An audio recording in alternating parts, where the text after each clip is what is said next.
Hey, it's Travis. Too many camp directors run just on gut feel. Our free Resilient Camp Blueprint Diagnostic is your dashboard for resilience. Take it today at camp.mba/Travis. Again, that's camp.mba/Travis. This is CampHacker. Come find our show notes and our blog for camp directors and leaders at camphacker.tv.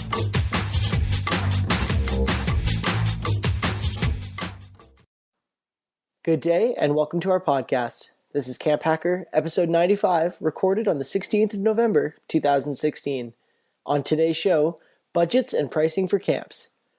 If you would like easy, automatic, free updates of our podcast, you can subscribe in iTunes or use the free Stitcher app. Please note, we've had some trouble with our podcast feed lately, and you might have missed some episodes downloading to your phone.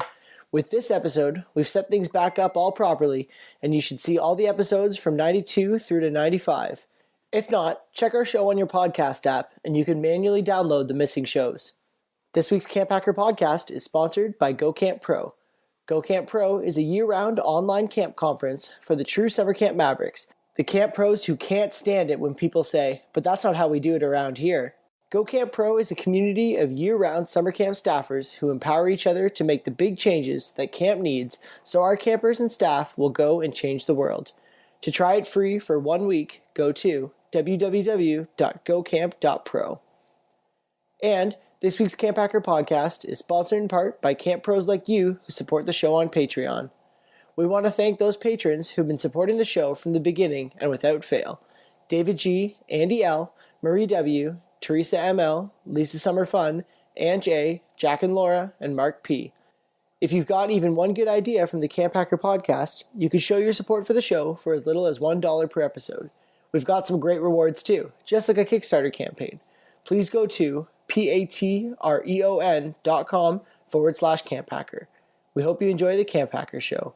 Hello, Camp Pros, and welcome to the CampHacker Podcast. My name is Travis Allison. I am a founder of Go Camp Pro and the starter of this podcast, along with my friend Joe. Hey, Joe. Hey, Travis. I'm Joe Richards. I am the executive director at Pierce Williams Christian Center, which is a United Church of Canada summer camp and retreat facility located in Fingal, Ontario, which is halfway between Detroit and Toronto. I'm Johnathon, one of the executive directors at Camp Kintel. We're a Presbyterian not-for-profit church camp located north of Goderich on the sandy shores of Lake Huron. Welcome back, Johnathon. Hey, Sarah. Thanks. Hi, guys. My name is Sarah Kurtz McKinnon. I'm a camp consultant and trainer based out of Ann Arbor, Michigan.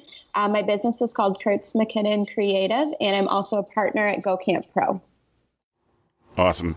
Well, I'm excited to welcome this panel back and to share some good stuff today on the business side of camp. If you're listening to this or watching this on YouTube, this is your first introduction, we encourage you to go back a couple of episodes ago and check out our business discussion from a couple episodes ago. That one's called The Business of Camp. We have a number of things that we want to talk about today, depending on the time we have. To begin with, though, we thought what we'd do is open up with the concept of a budget. And it is the time of the year we're now recording this late fall 2016. Is the time of year that many camps are in the budget process or just finishing the budget process or about to begin the budget process. So we thought we'd start with that and open things up from there. And Johnathon, I'm wondering for you, with your background in banking and business management, if you feel that you come to the camp organization with a different philosophy or different style of budgeting than some other camps. Yeah, that's probably a bit true, Travis. When I did financial consulting at the bank, every business that I dealt with had a budget. Some of them better than others, some very detailed and thought through, some done by professional consultants, and some just handwritten that they'd written out, and then we would flush it out. But it was the starting point of the conversation almost every time for their business plan or where they would proceed. and I think because of that, that's why I think the budget is one of the most important things that we should have. And I always had kind of worked under the assumption that it's something camps did and had and spent a lot of time on, because we spend a decent amount of time considering our budget, and then I track through the year-to-date results so I can know where we're coming on our budget. But I suspect it's something that maybe some camps haven't put as much thought into, but I do think it's important. I was thinking this after some of our when we were talking about what to discuss here, then this is maybe a question for Sarah to comment on too, but when doing the MBA, the thing that is drilled into us for businesses, and my MBA had a focus on not-for-profit business for me, but that wasn't the focus of everyone else in my MBA. It was just what I did my thesis on. Yeah. You're drilled that every business exists to make a return on investment for their shareholders. Like Yep. that's the whole reason. The whole reason that the businesses exist in our society is return on investment, and everything that you should do should focus on the return. So therefore, you make a budget and you estimate our goal is we're going to make a 8% return on revenue. And you work to best that, right? We see that all the time with the stock market. People expect a company's going to make a certain return, and then they try to best it so that their share price goes up, so that they're essentially their company is worth more and they're making more money. I think there's something there for camps, whether we're not for profit or private. I don't think it matters. I think camps should want to know. Camps should have a goal, a return on their investment, a return on revenue. Even for a not-for-profit, if the goal is to break even, then you have a goal, and you have to have a budget, and then you have to work towards that goal, and that goal should include you're putting money back into your business. Like almost every business, included in their return is their depreciation, and then they're putting money back in to offset that depreciation or invest.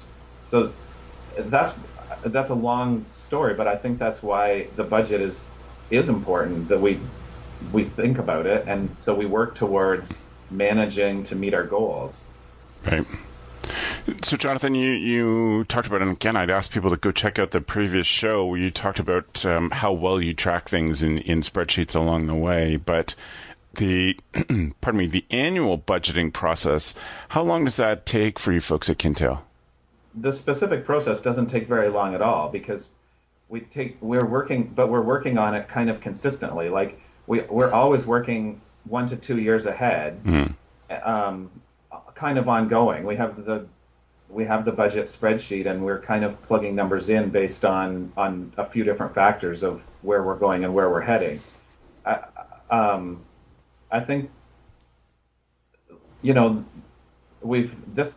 already we really do our budget. We kind of finalize it in the summer, and then we continue to make little adjustments. But we set all our prices in the summer so that our brochure and website can be updated for registrations coming in now for next year. Yep. So we have to decide. We have to set revenue goals. So we have to decide what our increases are going to be. But we've kind of given ourselves some general guidelines around that, so that every year we're using guidelines to help with those decisions. And I'll give you a specific example of what I mean. Every year we increase our camper fee, but we try to do incremental increases so that we're not keeping our fee the same for 3 years and then doing a large increase. We're trying to do an increase between $5 and $20 every year. But there's factors we consider in there that might lead, like that's our general philosophy that we adapted. Mm-hmm. But then there's some year we've always raised it by $5, but sometimes we've done larger increases if expenses are going up, or we've set a goal to raise staff salaries, or we see significant food cost increase, or we've done some large capital improvement that warrants there's more value at the camp, and so it can justify a price increase. And then we're also always looking at what some competitors in our area and what some similar camps in other areas charge, so that we can know that. Right. And that's just on the summer camp revenue. I mean, it's kind of, we do similar thing for retreat revenue and school revenue and other revenues. But knowing those revenues, getting an idea of those revenues means then we can work on what we're going to spend as well, right? Set some expense goals. Right. Sarah, what for you is some of the most important things to consider when thinking about budgeting for the next year? Yeah, so I think budgeting at first, like my first year, it was like a really overwhelming prospect. I hadn't really written a budget before, and I thought it was going to be like all about kind of like hardcore numbers and like calculations, and like there's certainly a lot of calculations that you have to do, number crunching. But really, I think of the budget as like a planning process for the upcoming year. So it's a really nice way to think about a lot of things. So I think it is about numbers, but there's a lot more stuff that you have to sort through. And like some of it is just like philosophical, like, you know, as was mentioned before, how much are we going to pay our staff? You know, is there an initiative to pay the staff a little bit more? And so you're really faced with answering some of these bigger philosophical questions, and then also some of these smaller questions at the same time.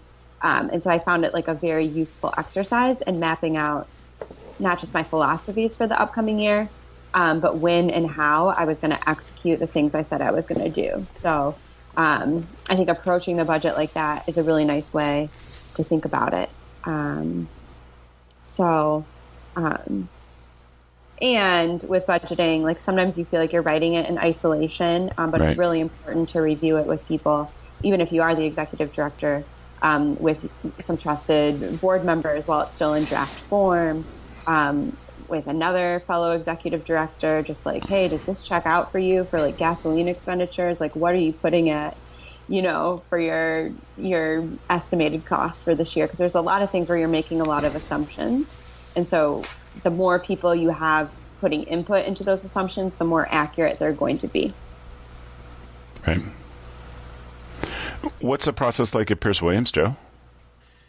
The process for the budget really, what it used to be and what it is now are two different things. It used to be that I always draft the budget myself. At first, I go over as close to the end of year as possible so I know what our costs are for that year, and I try to match those across and just bring a new budget in.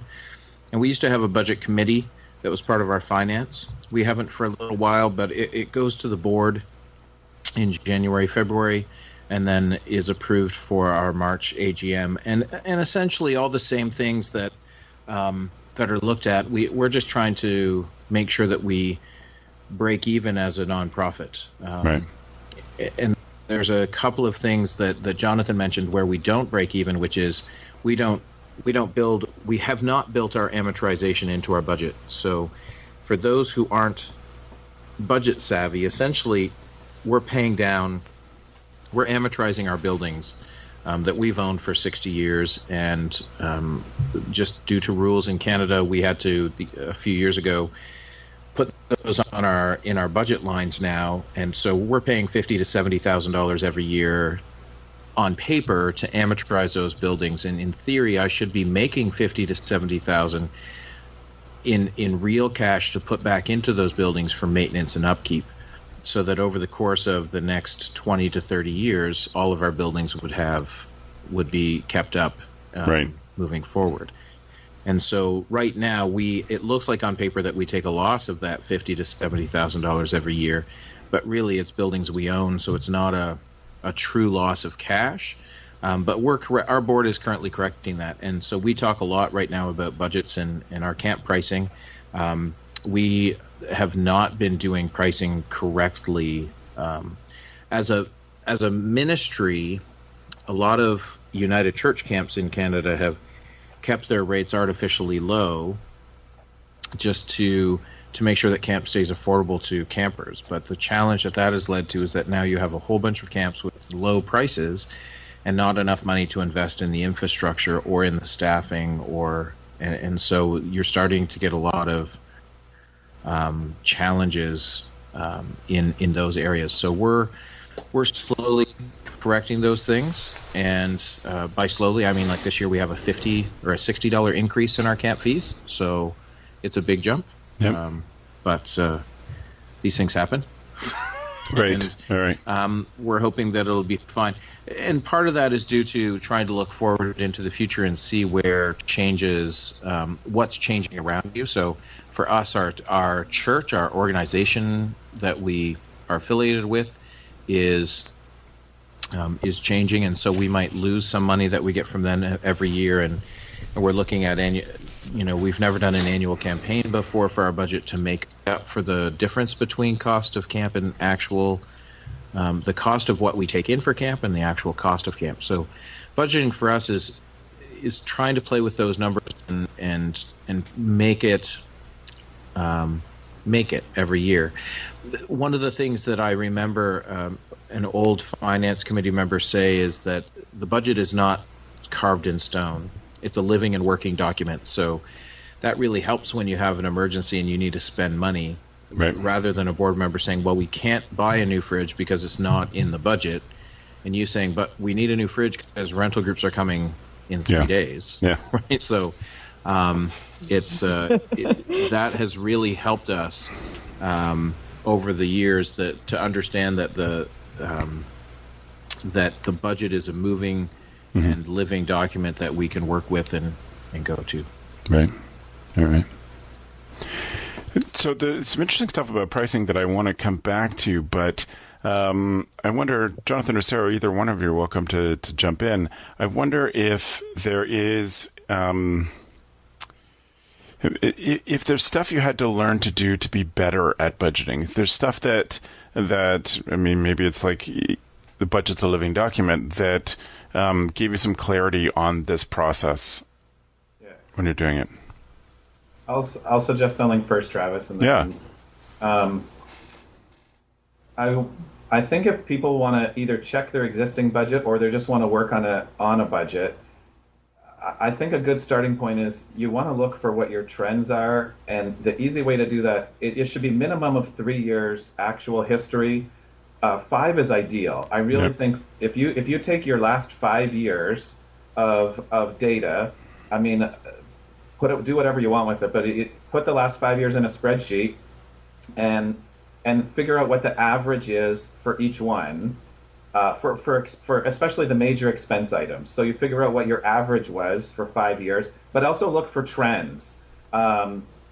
See if electricity is increasing 8% every year. Yep. Then for every year for 5 years, well, then it's pretty easy to say, okay, that's increasing this much every year. I'm going to increase that this much this year. And the thing with numbers is they never lie. They really, like, it's there for you.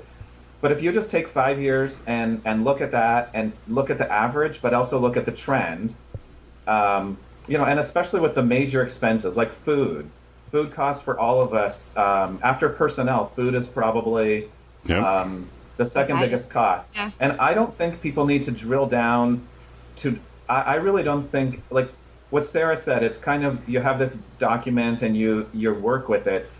I'm not a big believer in knowing the exact cost per camper, but I think if you look back 5 years and see that you spent $100,000 on food, and then the next year you spent $95,000, and you compare it with your camper numbers, I think, you go, okay, our numbers were consistent.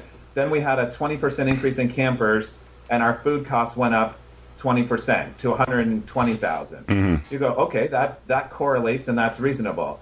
And here we are today, and our camper numbers are up 25% from 5 years ago, and our food cost is up 30%. Okay, that's reasonable. Our numbers are up. We're feeding more people, and food cost goes up every single year. Yep. There is no doubt. Over the last couple of years, food cost has probably been one of the biggest increases for camps because food's gone up. So then you can safely. So for an item like food, I don't think you should ever carry over the exact same budget. If you're expecting the same amount of people or slightly more, then you're always going to budget slightly more for food. And if you don't, I think you're handcuffing your kitchen into, if you give them the same budget, but say I know food cost has gone up, and we're expecting to feed the same amount or slightly more people, then you're going to have a lower quality food. Yep. So that's the thought process I would take, is I would try to think it through. If I don't increase this item, how does it handcuff my staff? Or is there a way that I can have savings that don't impact the quality of the camp? And you can go down through your items. And that's what I meant by you kind of work on it ongoing, because exactly like Joe said, you need to talk to your kitchen manager and also find out information on that, and then that correlates into that topic.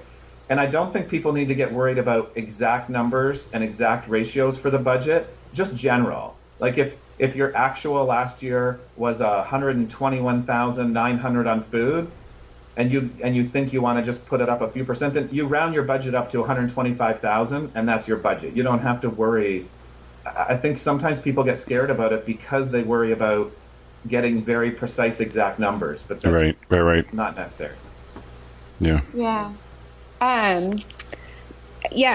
Building on all that, I feel like, yes, your budget is a living document, and you have to have like a certain amount of flexibility, and you also don't want to spend too much time on it too. I mean, you can calculate how much every breakfast costs for every 8-year-old versus 16-year-old, but you have to determine, like, is that worth my time? Figuring out the minutia. So I take a similar approach to the one Jonathan describes. I think one thing though that I started doing more so as I got more experience is trying to make my assumptions as accurate as possible. Mm-hmm. And that really, really helped in my budgeting. So that's like doing a lot of legwork in September and October and November, like getting quotes from people like, hey, we're looking to do this. Can you quote me out the floor refinishing in the dining hall for next May, and getting your 3 quotes, locking in a contractor and budgeting for it all at the same time, like really helps. Also with some of those just small things, like if you don't get accurate quotes or make accurate assumptions, they do add up. So you're bringing in your climbing wall trainer. Last year he cost $800. So do we just put $800 in, or do we call and see what their prices are for next year? Like I say, make the call if you can, and you can spend the extra time because that accuracy will really pay off. One thing that I talk about a lot that Pam, our CFO at the Ann Arbor Y, explained to me once, she says she thinks a lot of times at nonprofit organizations, we pinch pennies, not pounds. Right. So in that instance, Pam saw me, the director, and my registrar standing at the photocopier for like 8 hours, scanning and making copies of every single camper's health form one day. And we like only made a little dent in it. And Pam's like, why are you doing that? We're like, well, it's like essentially free. Like, this is how we can reference them. And she's like, that's stupid. Like, don't do that. And that whole conversation led us to getting CampMinder, which is what we chose, was a little more money up front, but saves us so much money on the back end when you think about people hours and paper and just like the opportunity cost of not doing it is really high. So it's interesting to think about when our times at camp that we're trying to like cut corners to like save a few pennies, but in reality, if we spent like a little more money up front, we would be better off. So I think that's something that I'd like to think about when thinking about the budget. And then the third thing I wrote down here when I was thinking that I really appreciated was at the Ann Arbor Y, we did a capital repair and replacement plan. And it's a lot easier when you have like a newer facility and you know what things are, dated and how long they're supposed to last. But we had like, a 40-year-old used ice maker and like, buildings and septic and all this stuff. So anything over $500, we had a group of consultants come in and track how long they think it would last, looking at its condition, and then give us a price estimate at that point, 5 years, 10 years, 20 years down the road of how much money it would be. And so that real systematic process prevented us from having a lot of surprises. And so we knew, okay, like 2016 is coming up, we're going to need to replace the ovens. It's already planned for, and it's not one of those like, oh my gosh, the oven's broke. Now we have to drop $10,000 on new commercial ovens. So right. The capital repair and replacement plan cost money in the beginning, but I think it is going to pay off, throughout the next 20 or 30 years. And then we add to that, as we buy new things. So that was something that we did there. Yeah, and if people are interested, this is just a free spreadsheet. It takes a lot of work to fill it out there, but you can sort of see where it goes. It's on CampHacker. I'll put the show notes. I'll put the thing in the show notes, or I'll get Matt to put it in the show notes.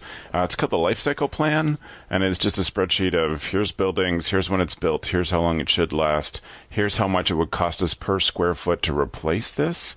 We didn't do it with a consultant, and we didn't get down to, we didn't do enough of the machinery kind of things like ovens, but it was just for buildings for 1 year for some capital planning we did. Yeah. So you're welcome to take that. It's a good starting spot. It's not there. So check that out. We'll get Matt to put that in the show notes. On the other side of that, you can go with a full site audit, which is a great way to plan your future budgetary needs and at least know what you're getting into. Yeah. So we applied for a grant. This would be in 2009. We applied for a grant and got a $30,000 grant to do a site audit. Now, it's probably going to be more than that. We probably should have paid a bit more.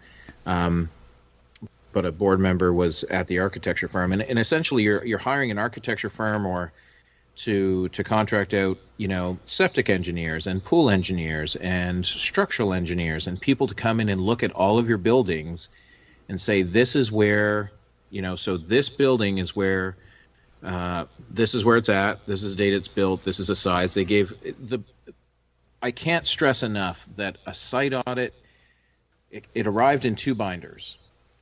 And people's biggest fear is that when reports like that arrive in a binder, that binder sits on a shelf and is never used. Yeah. I honestly use it almost at least once a week for the past 7 years.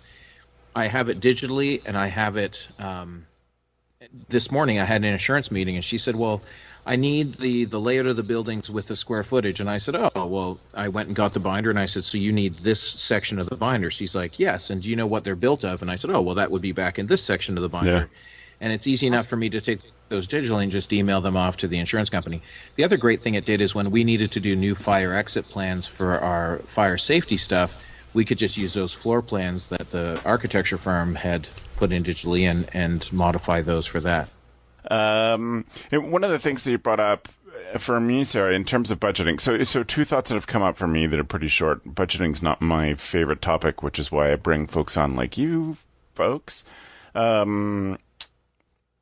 If you don't increase your prices regularly, then you're losing money off the bat just by inflation. Because it's not just food prices that change; it's everything prices change. And there's a number that the governments spend money to create for us that we can just say we have to increase, just to keep our expenses the same. We have to increase our income by this much just to cover that additional expenses. Johnathon, I wanted to ask, you're talking about raising a price by $5. Is that per day or per week? $5 to $20, you said. I was talking on a per week basis. Per week, okay. That was, yeah. I wasn't quite sure. So you always raise it $5, and you might raise it as much as $20 per week. You're right, Travis. The cost of inflation is a really good guideline. Like if the government comes out and says the cost of inflation was 2%, then if you take 2%, that's a good guideline as well. Yeah. Yeah, and Travis, as you said, is it per week or per day? I think per week comparisons with other camps and looking at your camp per week is really misleading because some camp weeks are 5 days and some are 8. Yeah, fair. And so I think looking at it per day is like a great way to just be apples to apples across the board with everything. Right.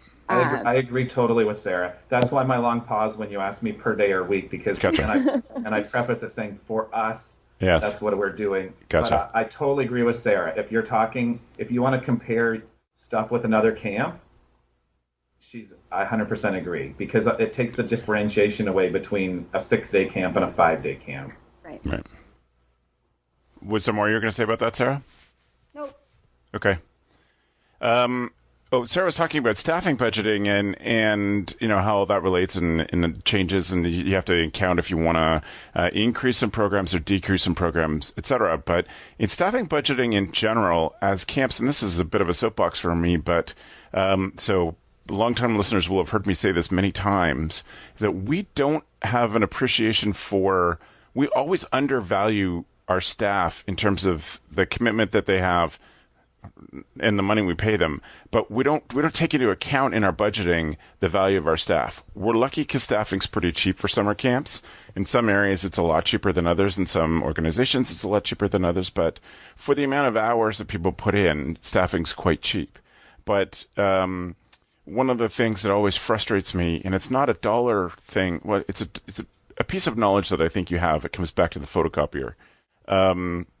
That you have to understand how much 1 hour of your time as the director, 1 hour of each of your year-round staff members, what you're paying them per hour, what that value is. Because if they're, you're paying someone $45 an hour to make photocopies, that's an incredibly bad use of resources. And $45 might be way too much for some people, but some people will be in the right range. What's that? I wasn't making that. No, I know. But still, even if you're making $25 or $30 an hour, it's an incredible waste of resources to have you making photocopies. So that's just a way of thinking that is hard. We're so used to having cheap staff that we value ourselves the same way. So, we would spend I've heard directors are spending 2 weeks learning how to use Photoshop or InDesign to do a brochure. Because, we'll use that over a year. But if you just paid someone for 3 hours of their time to do the same amount of work that you spent 2 weeks on, and that's a minimum of those stories. I've heard way worse stories than that about wasting time. Go, Sarah. Yeah.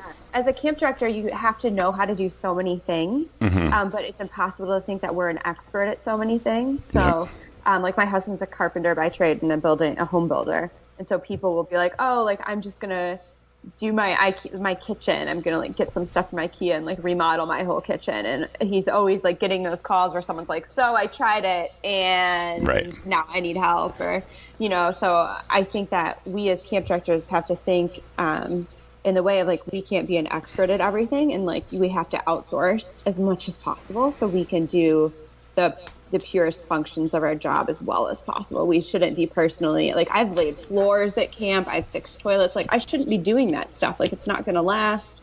It's not a good use of my time. So thinking about how do we outsource as much as possible and not get sucked into those traps of being the one person who's doing so many things. Right. Charles is my successor at Algonquin, Charles Falsing, and he made a really smart hire this year. He got a really good kitchen director who cooked a lot from scratch. And this one hire saved him more than $10,000 in the food budget for this summer. So that's another instance of pinching pennies, not pounds. So if Charles wants to get Hugh back as the kitchen director, I would encourage him to offer some of that savings to Hugh in form of a bonus or an increase in salary. Because at the end of the day, it's going to save the camp money off the bottom line. So that's just another interesting thing when we think about staffing. Can we hire higher quality staff that'll save us money on supplies or food or what have you? So that's a cool example. Yep. I think the natural next step is to go and address pricing and see if there is more that we can add to other than do research, do a day-to-day comparison, and with another camp to set your pricing stuff. But Sarah, I'll start with you this time. What are some of the factors you consider when setting pricing? I mean, changing pricing from year to year, or even setting pricing on a new program. So we did a lot of pricing work in one of our marketing classes last year, and one of the first things that we would think about is, are you setting your price for acquisition or retention? So you have to obviously meet your bottom line costs. For retention-wise, it's my opinion, if people love your program and you have a robust scholarship program, so you're not letting people slip through the cracks, but if people love your program, they're not going to blink an eye at a 2%, a 5% increase. They understand it. It's a cost of operation. It's just the way things are. No one is going to leave your camp because you're trying to keep up with the price of inflation or anything like that, or build a new building or some of those things. So that's the acquisition side of things. I think that's the retention side of things. On the acquisition side of things, I think that's where people get tripped up at camp because, when people try to do cheap promotions or different things, that can get very confusing, because you also don't want to discount your camp so much that it appears to be like too cheap.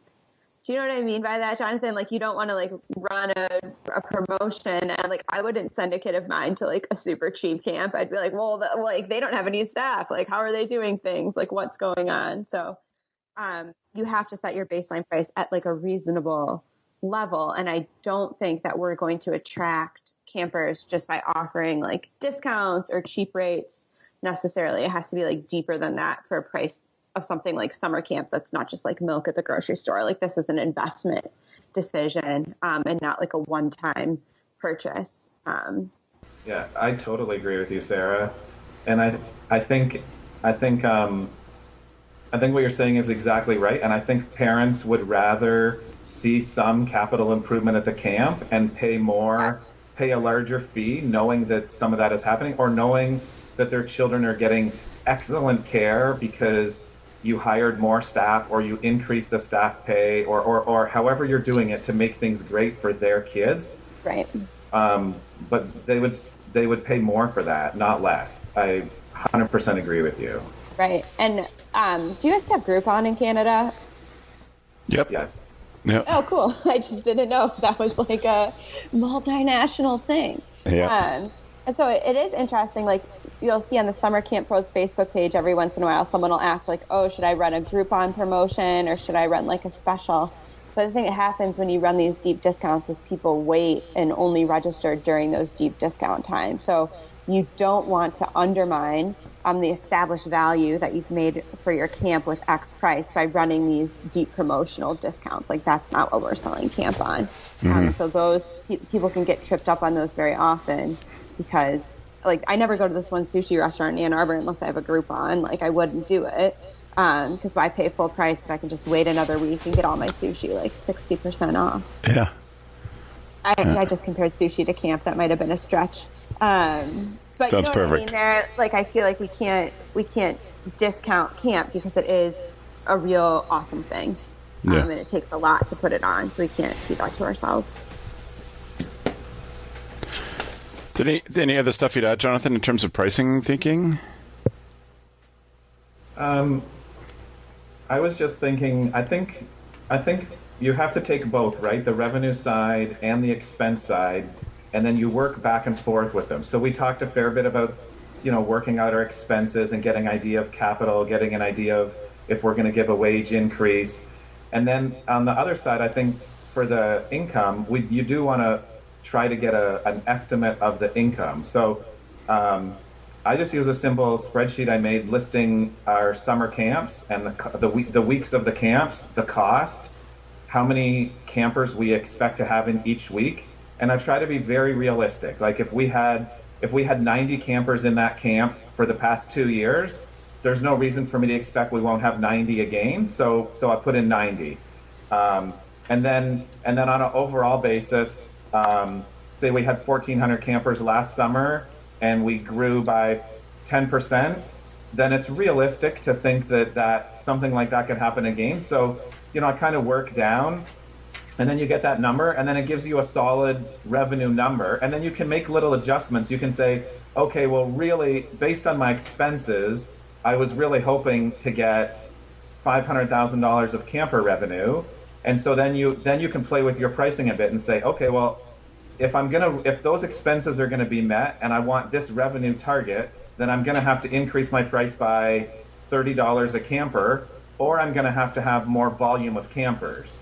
So how am I gonna achieve that? And it's some give and take, thinking about your plan, or you have to cut the expense. Right. And then on your other revenue items, it's almost identical, I think, where you can look at the groups that you had, and you have a good idea if they're going to return, or you're booking some new groups, or what you're hoping for, and you get approximate revenue for those, and you say, okay, I think it's achievable that we're going to have, $400,000 in whether it's rental, retreat, conference, whatever we all call it. There's revenue there, and then your other revenue streams as well. You look at it, and so then you get those, and you just see if that totals up to your expenses. and then it's give and take after that, right? It's saying, okay, my camper revenue, I'm not comfortable putting it any higher, but I am comfortable bumping up my retreat revenue because I'm pretty sure, there was one weekend, there was a really empty weekend that I'm pretty sure I could fill, and so you have to think like that, I think, and then give and take. Yeah. And one other thing that Sarah made me think of that we'll often do is we save some of our capital expense till the fall. So like most if you're a private business, you could have your year end at different times, but most not-for-profits have a December 31st year end, as we do. So then we'll wait until into the summer or into September when we see if we've met our budget or exceeded it. And then we can do some of our capital spending. It's budgeted, but it kind of, don't count our chickens before they hatch. So then we know that we've made the money. So then, but Sarah made me think of it when she was saying about getting the quotes and things, because that's what I meant by kind of ongoing. I think that's so important to just continuously be working at that. And you can even ask people when they're out. I'll often ask, somebody like our ropes course trainer, do you think this is going to be similar next year, or do you think we're going to have to do something different? And when they're out doing the training, we'll always ask, so what do you think we're going to have to change or fix on this for next year or the year after? And I thought that was really important, Sarah, that you're thinking ahead, because none of that has to be surprises. Right. That's my motto, like no surprises. There's so many things at camp that we can't predict, but anything that we can, let's just make it as predictable as possible. Yeah. Yeah. And you have to have a place to put those notes, right? So for your next year's budget, you're keeping notes all year for that budget, so that then it's easier. I think that's why, Travis, when you asked how long does it take, if you have information like that and notes ongoing, it's fast. It doesn't take that long. Yeah. Right. And, building on pricing, for us at Algonquin, we had a lot of different aspects to pricing. So we had the base price for a camp, but then we'd have things like bus transportation, or maybe like an add-on program, like a big trip or horseback riding. And then we'd also have even things like store prices, how much we're going to charge for sweatshirts. And so you can play with the base price, but I think it's also prudent to not forget your prices for those little things. We didn't raise our bus price for 10 years. And then we're like, wait, why aren't we raising our bus price? We shouldn't be subsidizing the bus price. Right. And then, we jump it up a little bit. So thinking about all of my pricing is important. And that, can also help play with those goal numbers, to get up to X amount of revenue dollars that you need. Right. So, Joe, I know that you folks have done a lot of thinking about pricing in the past year. What have been some of the big, not surprises, but some of the things that you sort of realizations that hadn't been considered before? Well, I'm not sure that they hadn't been considered, or we were trying to make tier-based pricing work without increasing, right? So if more people continually paid more in the tiers of pricing, then you wouldn't have to raise your lowest rate. The reality, I said, we followed the $5 a year rule. 2017's rate would be somewhere around $300, and we're at $310. That's $5 in increase from 2006 forward, which we haven't done. So yes, the smaller increases would have gotten us to where we are now, but what we've really realized is that we're undervaluing what we do, and we're just done undervaluing it. We need to make sure that our message and our story get across to parents that this is a valued program. And the comment that some people made is that if it is only $50 more, which is a lot of money in some respects, in many respects, but if that causes you to change your camp, then you're not going to camp for the right reasons, right? And I think that we feel confident that moving forward, this has to be our solution, which is to get back into line, and then move forward with small increases going after that. So, right. All right. Yeah. Very cool. Well, I'm going to cut us off there. Maybe we'll come back to business stuff in the new year and have the same panel back. There's some interesting stuff we didn't talk about, which would have been a really interesting conversation, I think. So I will make a note about that conversation and try to get Johnathon and Sarah back on to talk about business stuff. But thank you to the three of you for your contributions to this and your wisdom in it. If people have got some good stuff out of today and this part of the discussion and want to give us some feedback or to let us know how that goes, one of the best ways to do that is to leave us a review on iTunes. So if you go to camphacker.tv/iTunes, you can leave us a review there, and that's helpful to get more listeners, but also for us to know how we're doing as a show. As we're approaching our 100th episode, we're definitely going to be looking at the style of the program, how things work, etc. So any feedback, and that is possible, helpful, and encouraging as well, too. So we appreciate that. So therefore, I'm going to now move us on to our tool of the week. Tool of the week.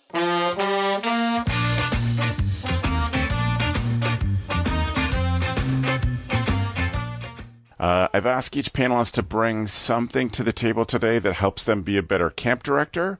And Joe, I'm going to go with you first, please.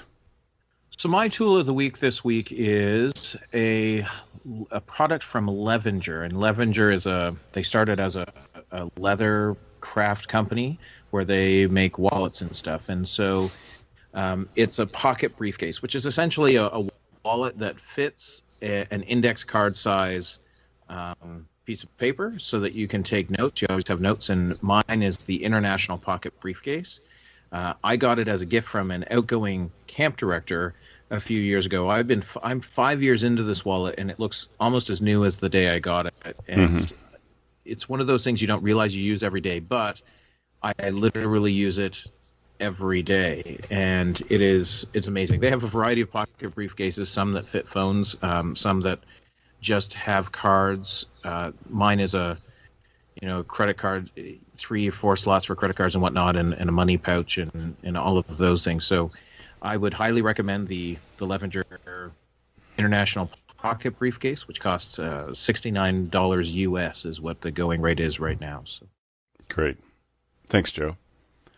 Joe, just in case, since we're having trouble with your internet today, just in case you get cut off again, I'd like to take this time and say goodbye and thank you for joining us. Can you let people know how they can get in touch with you if they have follow-up questions? Yeah. So if people have follow-up questions, they can visit our camp website at campisbetter.com, and you can reach me through that camp website, or you can see what my social media you can connect to through my own website, which is yoyojoe.com, yoyojoe.com. Thanks, Joe. Sarah, what's your tool of the week? I brought an app that's pretty simple. It's called TurboScan. So I don't know, you guys probably can't see it, but it just turns your smartphone into a scanner. I don't think it costs more than $4. And I use it to scan all my business receipts. So as soon as I get them, I just scan them.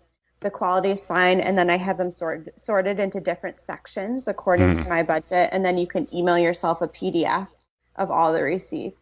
I've also found it very helpful for even scanning full documents. So it's just a great scanner device on the go. It certainly helped me stay a lot more organized. It's awesome. Thank you. Yeah. Johnathon, yours? Oh, Travis. Today I want to say my tool of the week is my DeWalt drill driver. Yes. Sometimes when I want to break from the office, it's nice to go out and do something with a site manager, help out. And I got a new DeWalt drill this past year, and it's a brushless drill, and the battery lasts 3 to 4 times longer, and it's such a nice drill driver, and it's just fun to go out and use that sometimes. Yes. Especially if you're in the office a lot, it's important to take breaks because sometimes it can be counterproductive. Right. So, that is. Or it's just a good investment for camps to make for their site manager or maintenance staff. I think a good quality drill driver, and one that's brushless where the battery lasts so much longer, it's great to have. That is awesome. And so it's DeWalt. Right. Okay. That's cool. I love that pick, Johnathon. My pick is on a different theme. I was just looking around for stuff that I had found influential, and since we were being so businessy, I thought I'd move us with my pick just to some communication stuff. A really interesting book called 20 Ads That Changed the World. And it is 20 ads that shook the world, not changed the world. It's some interesting stuff in terms about the psychology of marketing, and some really good stuff there for things that have had a huge impact on other marketing things. So I'm always trying to think of better ways to communicate what we do at camp. One of the things I was thinking about today is how we make these decisions on spreadsheets and how they have to be communicated to people, such as raising your prices, or why you're moving to a regular increase in price when you've been avoiding it. All those things have to be communicated in some way, and so that's just an interesting tool to help you with some of the psychology of being effective at communicating about camp. So. Again, thank you to the panelists. Jonathan, if people have a question and want to follow up with you, what's the best way to do that? Through our camp website, campkintail.ca, and my email is grow@campkintail.ca. Great. And for those of you who don't know, Camp Kintail, Kintail is spelled Kintail. And Jonathan, thanks for being on the program. We really appreciate it. Thanks, Travis. It was awesome to have you. Sarah? My website is kurtzmckinnoncreative.com, KurtzMcKinnon creative. And my email and phone, etc., social media are all on there. So that's perfect. For having me. Yeah, thanks for being here, Sarah. That's awesome. So again, we thank everybody for joining us. If you have you want links to the tools of the week or some of these other things that we're making Matt put in as he edits, please do go to camphacker.tv/podcast, and you can find all the notes there and previous episodes. If you're on YouTube, we'd be really grateful if you would leave a comment below this video or subscribe to the channel. And all these shows, the past 95 episodes, they're all available for free. If you subscribe using your phone, you'll get the next one delivered to your phone for free when it comes out. You don't have to keep coming back here. We do want to take a minute and thank Matt for all his work that he does in editing these shows together when people drop out or I have to jump out of the shot for a minute because people are pounding on my door. We're really grateful for all that he does, and that's awesome. We're grateful for all the stuff he does for CampHacker and for the show in particular. So, camphacker.tv is our address. If you have any follow up with me, Travis at camphacker.tv, or I am at CampHacker on the socials. And great discussion. I look forward to many more discussions with the people involved in this show today. And thank you for the evening, friends.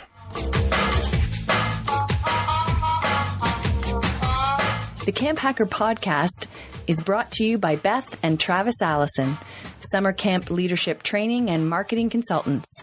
Thanks for listening. CampHacker, bringing your world into focus. Hey, it's Travis. Camp directors often tell me they're just too tired to take on anything new. That's exactly why my free Resilient Camp Blueprint Diagnostic exists. It doesn't add work, it shows you progress. Quick, free, repeatable, you'll know if your systems are paying off without the guesswork. Try it today at camp.mba/Travis. That's camp.mba/Travis.